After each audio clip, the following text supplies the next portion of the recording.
right, welcome to the fourth and final game of the evening. It's Kaiju Big Battel, Fighto Fantasy. Ugh. I.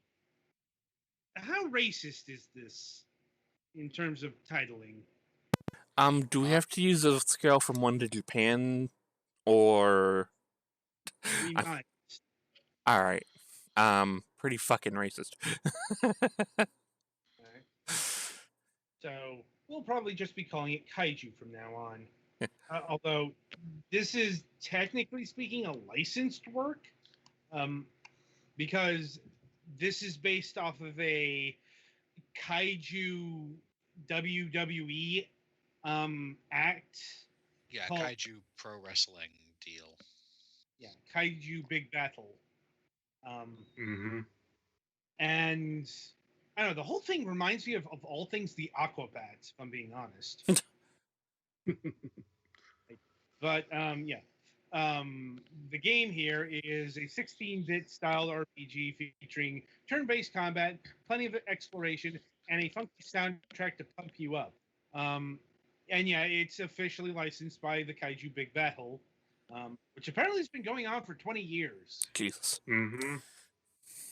Like, designed for Kaiju fans and newcomers alike.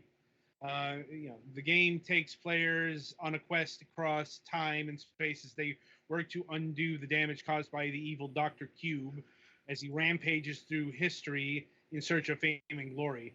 I'm going to assume that Dr. Cube is like the main heel that Yes. Mm-hmm. I'm like. Anyway, with 7 main playable heroes and a secret one to unlock, players explore 6 time periods and punch out dozens of deadly monsters.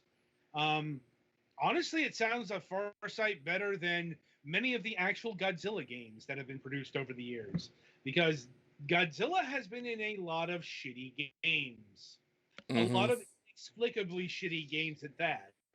Like back in the 8 and 16-bit days, they kept wanting to turn Godzilla into a strategy game. Like Super Godzilla. What Mm-hmm. even was that? Why? So many whys. Somebody get Indeed. muscles on the case of this.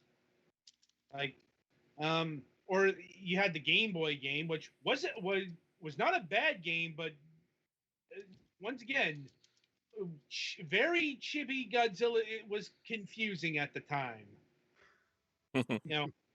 Maybe makes sense more now that such anime aesthetics are more widespread. But in like what 91, that was just a big old fucking question mark for Western audiences. Yeah. And then you have like the more modern name games, which get the concept of Godzilla better, but what was the PlayStation 3 game? That was just that was just absolute shite. Mm-hmm. Anyway, so this title was assigned to Twilight, so over to him with the body of the review. All right. So yeah, this is, as has already been explained, basically a JRPG style RPG parodying basically the likes of Final Fantasy and such. Yeah, but with characters from American Kaiju wrestling. Yeah. Yeah, I guess of really goofy kaiju heroes and villains alike. Uh, in a pretty, fairly basic RPG style game. Yeah.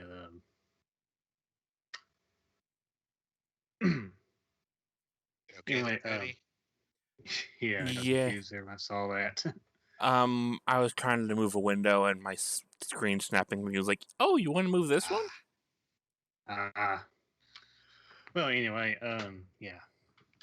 So in this game, you basically are the basic loop is that you go to yeah, era and time and space. Your character's headquarters, the hero headquarters or something like that. I forget what it's called now. And head into that era of time. You're basically going to places like ancient Egypt, Rome, and a little later on, Russia and America.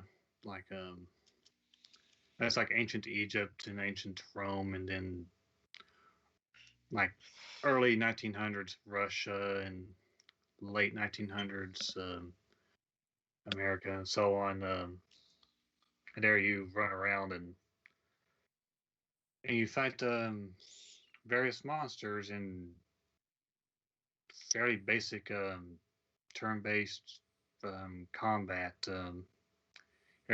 Each character is basically of a certain class, like American Beetle, who's the kind of sort of leader of the group.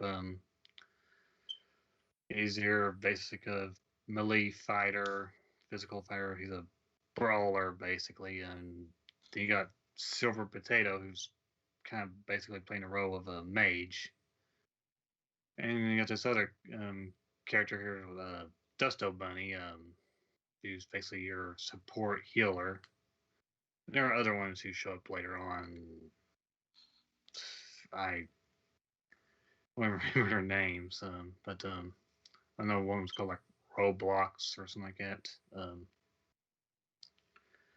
And yeah, you like like American Beetle, he can perform physical attacks while buffing his physical attacks, and you kind of get the idea. The Silver Potato can use elemental spells or magic and such, and yeah, if you played a JRPG, it's pretty obvious how this usually goes. The combat, from my experience, fairly easy. It was a bit rough at first. While I was figuring out how to best handle the enemies, but yeah, I got down pat pretty quickly. When I figured out just how tough some enemies are in there. Depending how you approach the battles, they're usually not much of a problem. Same with uh, same with the boss fights. I think I only lost 2 battles throughout my time playing this game. That was at the beginning when I kind of underestimated the difficulty. There are 3 different ranges of difficulty. I don't remember what they're called now, but they're basically easy, normal, and hard. It basically just affect how aggressive the enemies are for the most part, and how much experience you get and such. Um, yeah, yeah, as I was saying, the battle in battle, you're not gonna have too much of a problem as long as you're a competent RPG player. Outside battle, um, exploration is it's okay. I think well yeah, going around in the various areas like Egypt, um, um, there's you won't have too much trouble finding the various treasures and anything potentially hidden. They're usually pretty easy to find, and I found it pretty interesting that when you're talking to NPCs, that I tell you, you usually have a option for like nearly every NPC that you find, well, to speak to, that you have a choice of how you respond to them. To anything that they say, it's usually just two choices, and they're generally agree or disagree. But with this game's the style of dialogue, um, the the characters themselves, they're a pretty eccentric bunch, and it's kind of obvious going off of their names. So it's what kind of characters they are. American Beetle's this proud but hero. He's proud but generally golden-hearted hero. Silver Potato. He's a not quite so obvious going off of his name. Generally optimistic sort of character, and Desto Bunny's supposed to be this usually the smart guy, but going off how they interact with the world, sometimes you that kind of comes into question. um, yeah, the same goes for some of the characters as well. It's yeah, this game doesn't exactly take itself very seriously, not even when it comes to the general accuracy of the different time periods you go to. I'm pretty certain the how the characters interact with the people of ancient Egypt would not go quite as well as they do in this game. But yeah, uh, you know, I personally, actually found the whole considering this is a basically a comedy story, since it's not taking itself seriously. I did, for the most part, enjoy it. But but considering I've had little to no experience with the franchise this game's based off of, I guess I wasn't really the target audience for it. Not exactly the biggest wrestling fan and such. I mean, I do enjoy um, the whole giant monster tokusatsu. I don't know if I'm saying it right. Stuff. So I guess in a way I was able to enjoy it, at least from that sort of thing. I'm kind of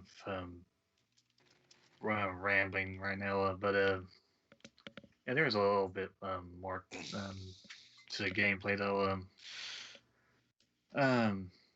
When not exploring, well, I guess before I before I get away from that, your characters, their items and equipment. I should speak on that. You have your usual weapons and armor and accessories. There are two interesting types of equipment that you get. There are gems and pins.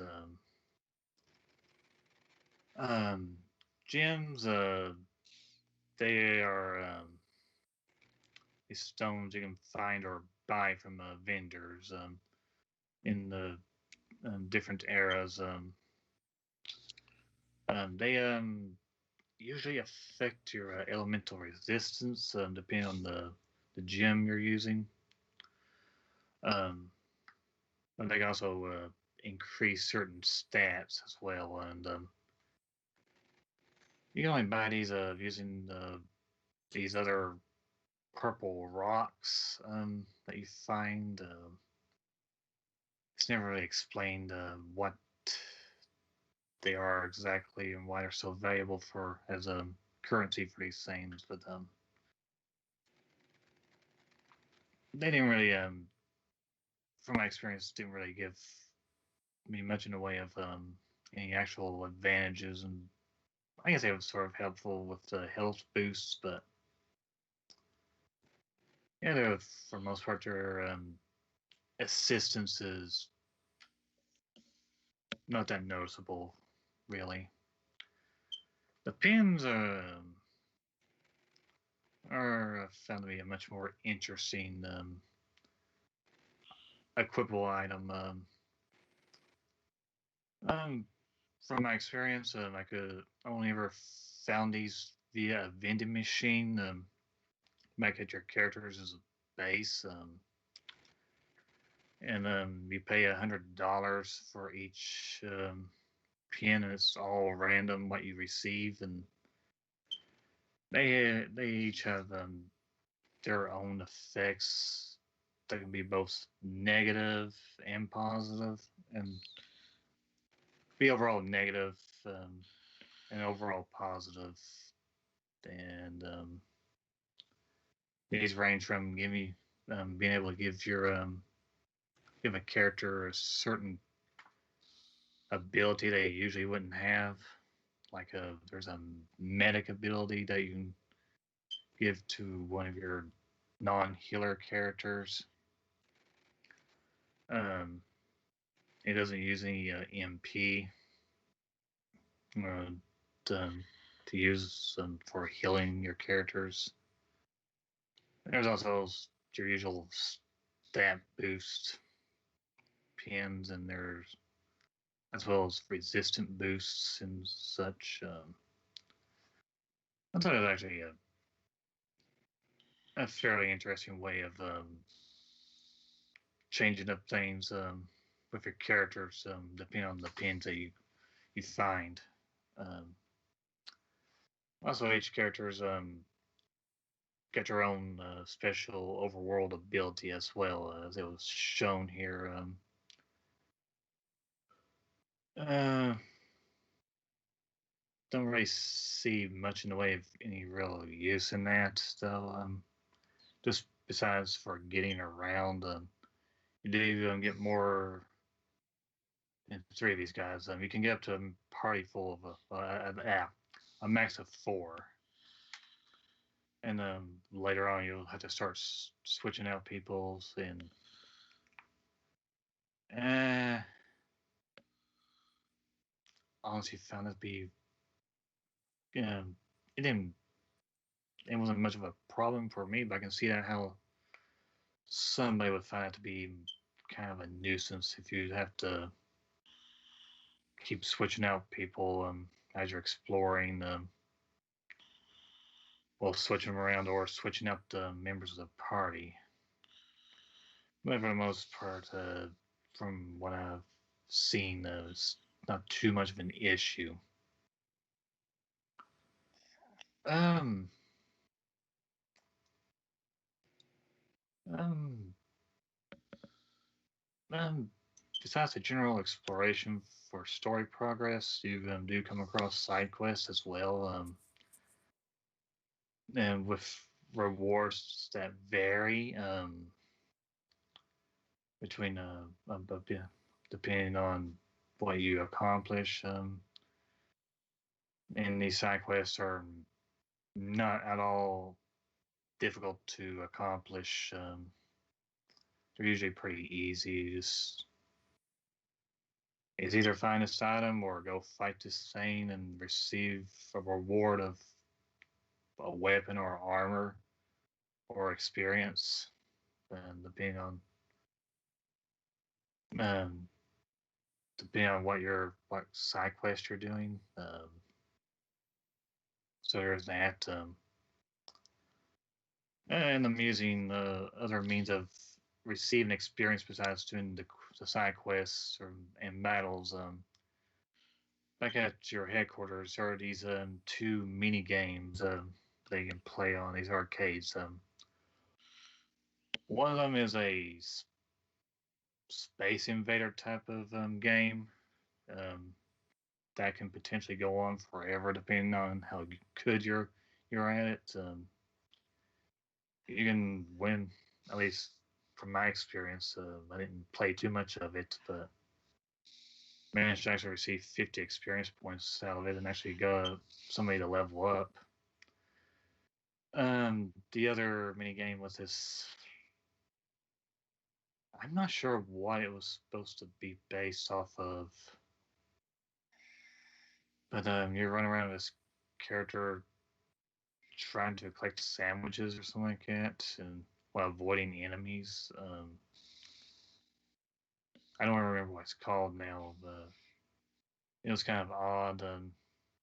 Didn't bother to play too much of it either. It was interesting nonetheless. And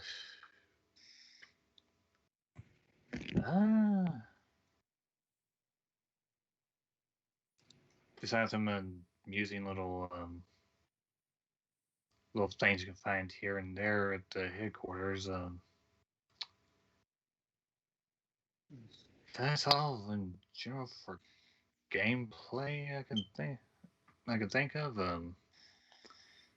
Overall, at least in terms of the gameplay overall, the game's all right. If you're looking for something with, if you're looking for a combat system with more in-depth tactics and whatnot, this overall does all right. But if you're looking for a with combat gameplay more that's much deeper than what's basically your usual turn-based combat with some bells and whistles. Yeah, you're gonna want to look elsewhere. I can see how this game's aimed at mostly the fans of kaiju big battle, and or maybe somebody who's a fan of kaiju or wrestling. Basically, and this depends on the person. But I did enjoy it for what it was. At times, I felt like it was kind of a slog here and there. I almost forgot about the monster encounters. Those actually got kind of annoying at times with how aggressive some of the monsters are in running into you. Um, some were easier to dodge than others, but when at some point at times where you really would prefer not to get into fights while you're trying to make your way over to well you could if you were backtracking then trying to head back to where you was and you saw like a what was like a big battle where you was heading and would prefer to not get into any more fights that could get annoying at times. How the monsters would just run right out in front of you and there was no way of avoiding them. It was easier at sometimes than others. Thankfully, there's something else almost overlooked. And you've probably seen this in the video here. There's these little points where you can interact with little flame like glowing things. And it's supposed to be like a rift in time and space. Where you can go to heal, where you can go to heal or warp, and that's actually pretty handy from time to time.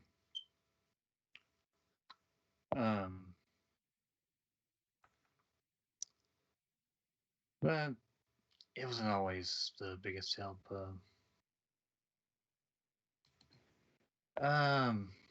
So yeah,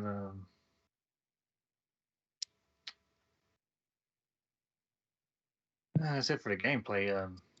The visuals, the graphics. I have to say the for this game going for the 16-bit style here. It actually looks really nice. The characters are actually highly detailed. And a lot, and so are the environments. A lot of love and effort was actually put into this game's visuals, and I can actually was able to appreciate that. Nothing in the way of what I would say. Well, NPCs that were not the main characters and such were generally samey looking. Really couldn't. There's really nobody who really. Um, none of the NPCs besides main characters, general NPCs weren't unique looking between one another. You would come across the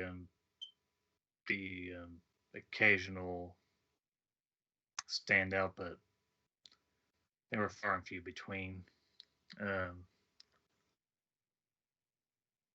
so yeah, the graphics were actually quite nice um, for the 16-bit style. Um, music, and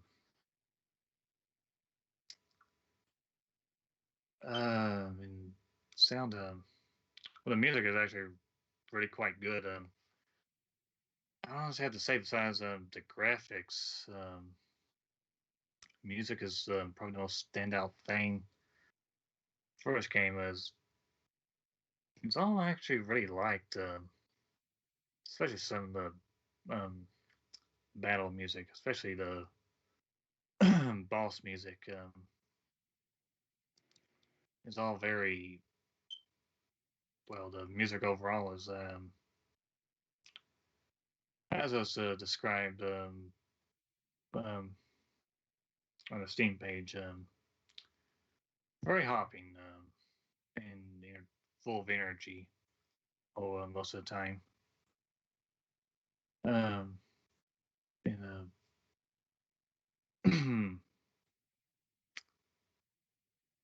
yeah, yeah, that's all I can really say about the music. Really, it was very enjoyable. So yeah, I guess that takes us to the price. Well, does anybody have any questions before I get to that? None whatsoever. All right, then.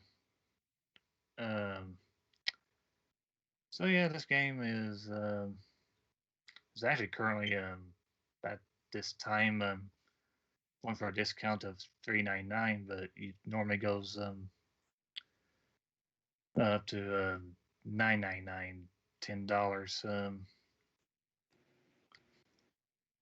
Um, should I recommend it for its normal price of $9.99? I'd say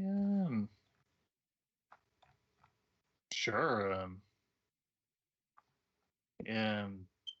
if you're a fan of the kaiju stuff, like yeah, the kaiju stuff, both the wrestling and or the well, the Japanese kaiju movies in general. Yeah, I'd say maybe something you could enjoy. Like I already said, if you're looking for an RPG with more in-depth battle mechanics than just the usual, just your normal turn-based stuff with some bells and whistles, I think you may want to look elsewhere. But if you can look past that, and are also looking, don't mind a game with a very silly story overall. That's not taking itself seriously at all. Yeah, I'm gonna recommend it. Especially at this current price of $3.99. It's got a demo, so you can try that out. See for yourself, and then if you want to get the full experience after trying it out, and yeah, uh, yeah. So yeah, this if you're the audience for this, pick it up. Otherwise, give the demo a shot. And yeah, that's it for me. All right, then. So that'll about do it for this installment of the Fragments Silicon reviews. Coming up on the week ahead, on Wednesday, March 17th, we will be having Gavin Eisenbees of Two Star Games.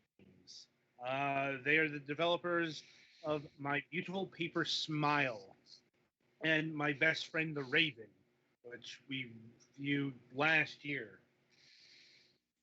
No Friday show this week, at least none scheduled. And also on Wednesday, we will be having another episode of The Last News Desk on the Left. So until then, I shall wish you good gaming.